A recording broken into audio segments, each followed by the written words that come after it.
Stock of the day Titan, one of the stocks of the day. अभी भी Nifty का top gainer 4.25% ऊपर। Company का मुनाफा 11% और रेवेन्यू 20% बढ़ा है। मार्जिन में भी सुधार दिखा है। तिमाही नतीजों पर खास चर्चा के लिए टाइटन कंपनी के CFO अशोक सुंथालिया जुड़े हैं हमारे साथ। अशोक जी, गुड मॉर्निंग। ये बहुत लोग पूछ रहे हैं, टाइटन क्या कोई पैरेलल यूनिवर्स में काम करता है? मतलब हम एक्सपेक्ट कर रहे थे कि मार्जिन पर थोड़ा सा प्रेशर आएगा, लेकिन आपने तो 10.7% के मार्जिन डिलीवर कर दिए। ये कैसे हुआ और आगे के लिए क्या आउटलुक है?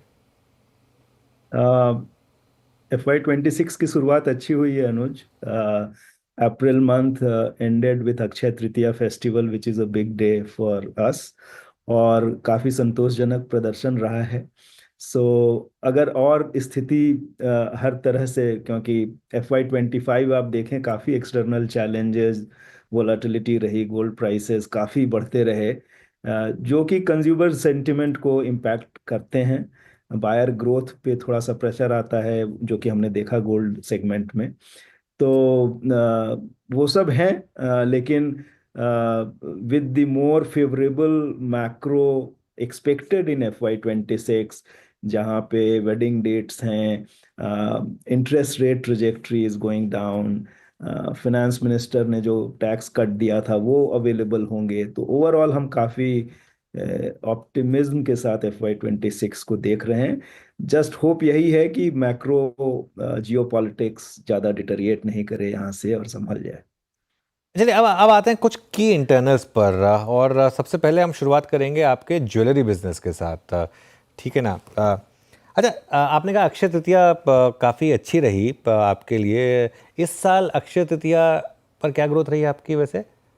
70 वेडिंग डेट्स हैं इस साल, पिछले साल 45 थी। तो ये दोनों सवालों का अगर आप जवाब दे सकें कि अक्षय तृतीया कैसी रही और इस साल के लिए आपका ओवरऑल ज्वेलरी बिजनेस के लिए, क्योंकि वो आपका ब्रेड एंड बटर बिजनेस है, क्या टारगेट रहेंगे फिर? सो ज्वेलरी बिजनेस के लिए 15 to 20% ग्रोथ का नंबर हम देख रहे हैं अनुज, और 11 to 11.5% का ऑपरेटिंग प्रॉफिट मार्जिन देख रहे हैं। As far as Akshaya Tritiya है, जिसमें ग्रोथ काफ़ी संतोषजनक रही है, एग्जैक्ट नंबर मैं नहीं दे रहा हूँ बट हाई डबल डिजिट। लेकिन वो ज़्यादा प्राइस लेड रही है। जो जो number of customers growth gold side में नहीं हमको देखने मिली, वो ऑलमोस्ट फ्लैट था, और गोल्ड के प्राइस की वजह से वो ग्रोथ आई है। तो इन अ वे हम ये चाहेंगे कि जो आगे की ग्रोथ आए वो mix of price point as well as buyer growth हो, then it will be far more healthier for us. But overall financial term में स्टार्ट अच्छी हुई है, एंड पूरा FY 26 भी हमको 15 से 20% ग्रोथ की उम्मीद है। मैं एग्जैक्टली वो आपका पॉइंट जो आप कहना चाह रहे हैं सर वो समझ गया। पर थोड़ा सा अगर ज्वेलरी की और बात करें तो क्या लोग क्या कर रहे हैं? आई मीन क्या कॉइन्स खरीद रहे हैं? सॉलिटेयर सेगमेंट में जो ज्वेलरी होती थी वो क्या एक बार फिर से रिज्यूम कर रही है उसकी सेल्स? और क्या जो लोअर कैरेट वेट्स में सर ज्वेलरी ज़्यादा बिक रही है? इसको देखा आपने, क्या सेंस किया सो इस बात? हाँ, सो जब जब एक बार अचानक से गोल्ड प्राइसेस काफी तेजी से बढ़ते हैं, एंड लोगों को हाँ। ये अगर उम्मीद है कि शायद कुछ करेक्शन होगा, तो हमने हमेशा ये बिहेवियर देखा है कि इन्वेस्टमेंट एंगल सेंटर स्टेज ले लेता है, और उसके चलते कॉइन की ज्यादा बिक्री होती है, simple gold jewellery, plane gold jewellery की बिक्री ज्यादा होती है। लेकिन जब वो प्राइस लेवल सेटल हो जाते हैं, एंड एक तरह से लोग नए प्राइस लेवल के साथ समझौता कर लेते हैं, तो वापस अडॉर्नमेंट सेंटर स्टेज लेने लगता है, और कॉम्प्लिकेटेड कॉम्प्लेक्स अच्छे डिजाइन की ज्वेलरी बिकना शुरू होती है। एंड जब वेडिंग आता है, तो वेडिंग में तो आपको अच्छे अच्छे अडॉर्नमेंट ज्वेलरी चाहिए होती हैं। तो हमारी उम्मीद ये है कि this is a temporary phase where coin and plain simple gold jewellery ज्यादा बिक रही हैं। As far as diamond jewelleries are concern, we have only seen stress in very high caratage solitaire, where लोग थोड़ा सा हेजिटेंट हैं at this point of time. But जो small diamond jewellery है वो अच्छा कर रही है, उसमें बायर ग्रोथ भी देखने को मिल रहा है।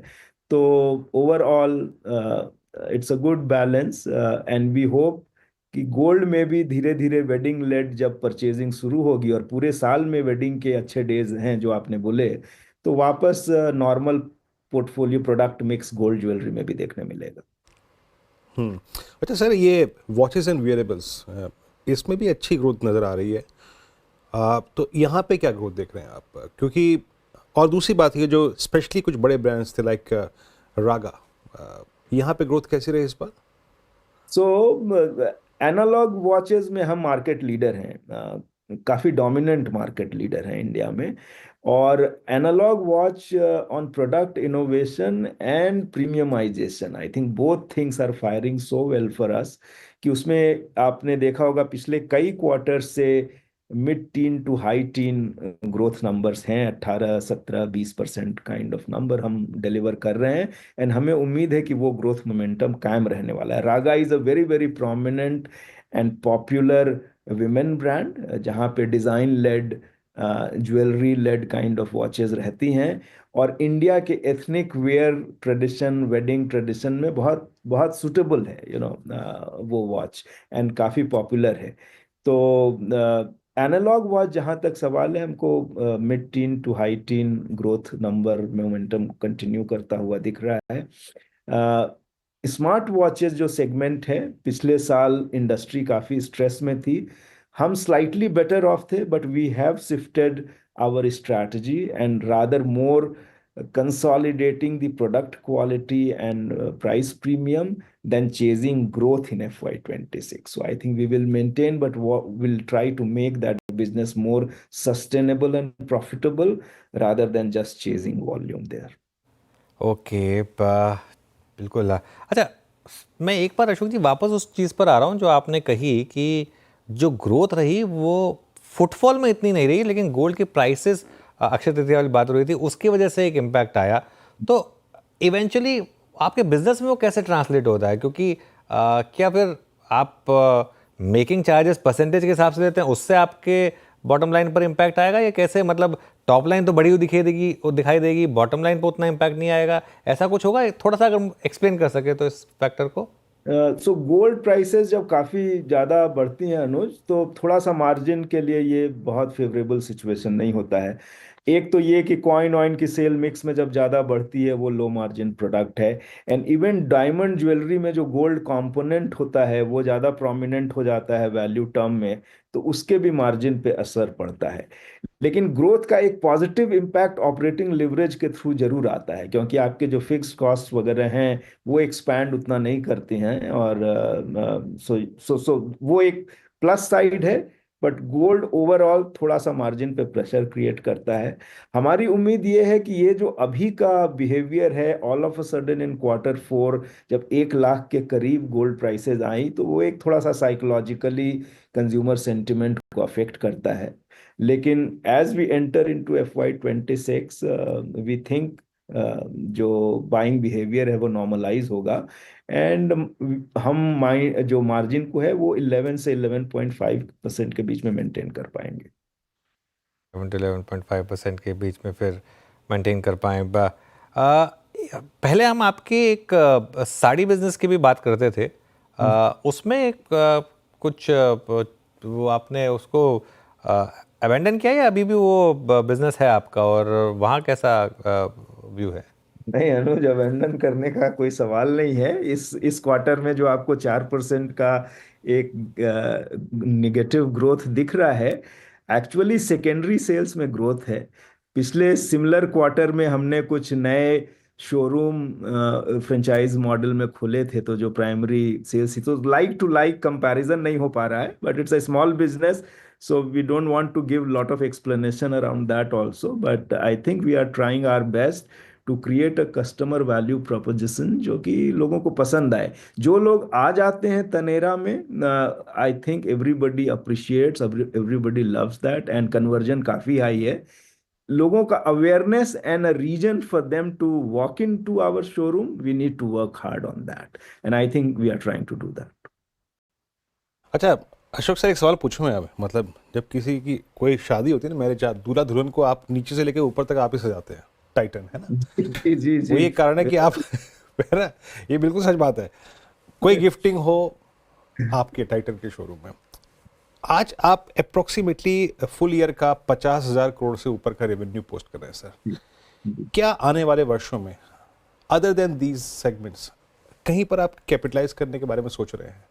आज से 6 महीने बाद, साल भर बाद टाइटन किसी और सेगमेंट में भी उतरने की प्लान कर रहा है कि नहीं कर रहा है? ग्रोथ कहाँ से आएगी इतने बड़े बेस पर?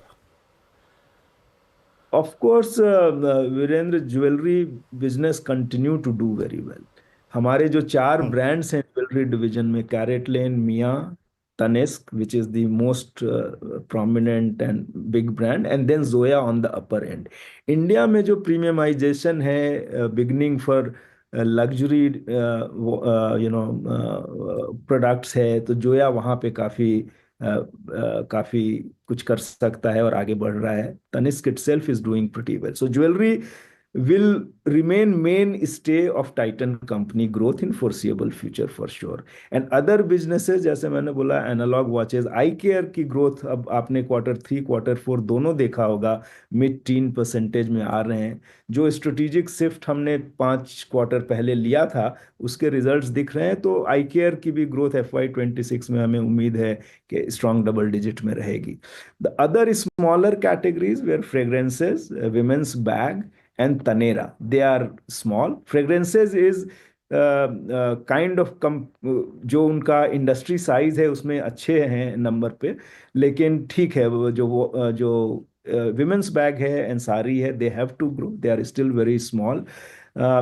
I don't think we are planning to enter into any new category in the very near term, but you never rule out, because as you said very nicely, that the whole body of is our playground, and we can kind of continue to adorn and provide confidence to people when they wear our product. Okay चलिए अशोक जी, बहुत बहुत धन्यवाद आज हमारे साथ जुड़ने के लिए, और आपको ऑल द बेस्ट इस फाइनेंशियल ईयर के लिए. Thank you very